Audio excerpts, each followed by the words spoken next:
Pendant que la plèbe se perd dans le vacarme des écrans et les chimères des promesses creuses, les véritables architectes du réel, eux, érigent des dynasties dans le silence et l'âpreté du labeur. Mais il existe un secret, un savoir interdit, que seuls les plus audacieux découvriront à la fin.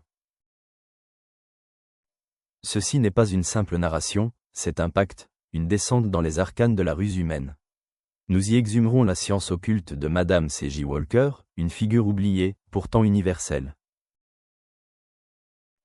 Car la plus grande des phobies, ce venin insidieux qui paralyse les ambitieux et alimente la procrastination, n'est pas la chute, mais l'insignifiance du commencement, cet abîme glacial qui précède toute ascension.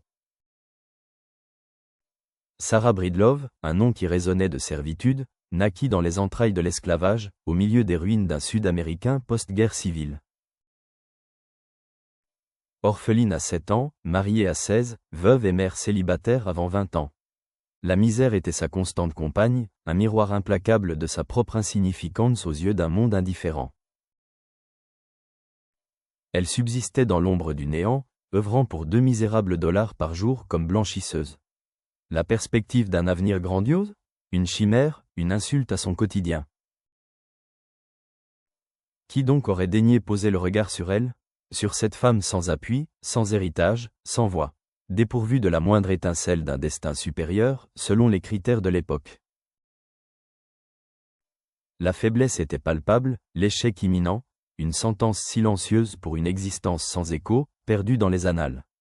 C'est ici que l'anxiété de performance trouve son terreau le plus fertile. Mais au cœur même de sa désolation, une étincelle s'alluma. Non pas un rêve éthéré, mais une impérieuse nécessité, une blessure tant sur son âme que sur son cuir chevelu. La calvitie, l'humiliation, la déperdition d'un attribut si intrinsèque à la dignité féminine, un catalyseur brutal pour une âme en quête de résilience. Elle expérimenta, mêlant huile, herbe, onguent, dans sa propre cuisine, dérobant ses instants au repos. Le plus humble des laboratoires, un hôtel d'alchimie clandestine. Un produit, non pas un empire, pas même une fortune, juste une solution modeste à un problème intime, insignifiant aux yeux du vaste monde extérieur. Le premier flacon, rudimentaire, improvisé. La vente initiale, hésitante, une bataille silencieuse pour chaque centime, pour chaque âme qui osa faire confiance. Combien méprise ce stade embryonnaire, cette graine insignifiante, ce germe que si peu perçoivent comme un titan endormi, prêt à s'éveiller? C'est le piège de la perte de focus, cherchant la grandeur sans l'humilité des débuts. Elle n'attendit point les faveurs du destin, ni ne supplia la chance. Elle forgea son propre chemin à la sueur de son front, par une marche implacable, pas après pas.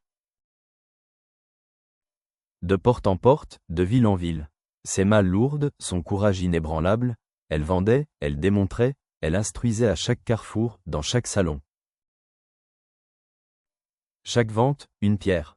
Chaque cliente, une fondation. La pyramide érigée depuis la base la plus précaire, du roc le plus rugueux. L'indifférence, le préjugé, la négation.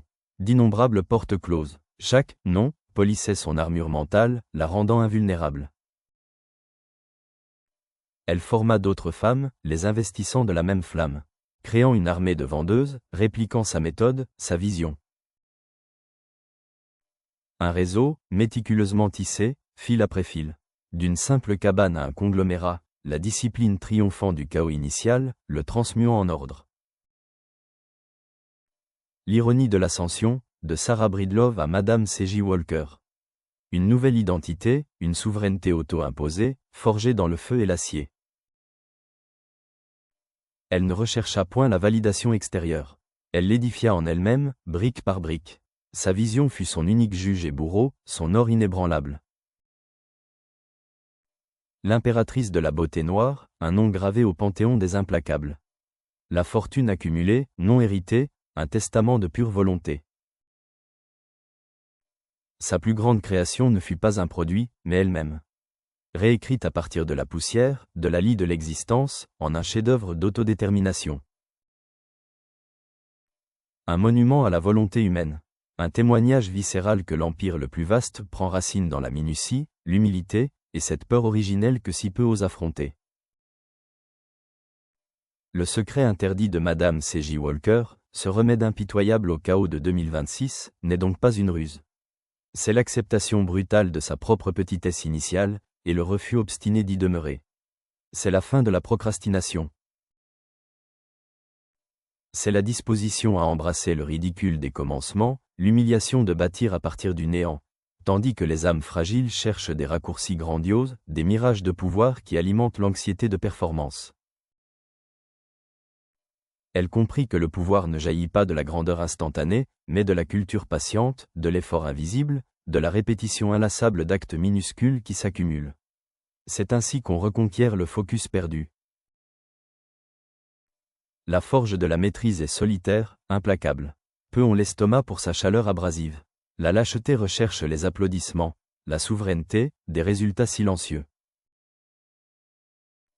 Si vous avez l'estomac pour cette vérité crue, pour le domaine sans pitié, alors le livre, Sur son propre terrain, La vie et l'époque de Madame C.J. Walker, par Alelia Bundles est votre prochain manifeste. Ce livre n'est pas une simple biographie, c'est un manifeste pour ceux qui refusent d'être définis par leur début. Découvrez comment transcender l'anxiété de performance et la perte de focus en adoptant la mentalité inébranlable de Madame C.J. Walker. Commentez, maîtrise, si vous avez survécu jusqu'ici et osé le domaine.